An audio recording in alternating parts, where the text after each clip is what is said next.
బల్లిపడిన చట్నీ తిని 8 మంది ఆసుపత్రి పాలయ్యారు. జగిత్యాల జిల్లా తహసీల్దార్ చౌరస్తా దగ్గర ఉన్న ఒక టిఫిన్ సెంటర్లో ఈ ఘటన జరిగింది. ఓ మహిళ దోశ తింటూ చట్నీ వేసుకుంది. ఆ చట్నీలో బల్లి కనిపించడంతో ఈ విషయం బయటకు వచ్చింది. అప్పటికే అదే చట్నీని మరికొంతమంది తిన్నారు. తిన్నవారంతా కాసేపటికే వాంతులు చేసుకున్నారు. వారిని దగ్గరలో ఉన్న ప్రభుత్వ ఆసుపత్రికి చేర్పించారు. సమాచారం అందుకున్న ఆహార భద్రతా శాఖ అధికారులు సంఘటనా స్థలానికి చేరుకొని టిఫిన్ సెంటర్ను సీజ్ చేశారు.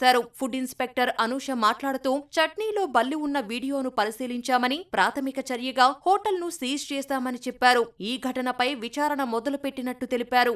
హాస్పిటల్లో చూపించుకోవడానికి వచ్చాను. యాక్చువల్గా నేను ప్రెగ్నెంట్. సో చూపించుకున్న తర్వాత టిఫిన్ చేసి ఆఫ్టర్నూన్ టాబ్లెట్స్ వేసుకుందామని చెప్పి టిఫిన్ చేయడానికి వెళ్ళినాము.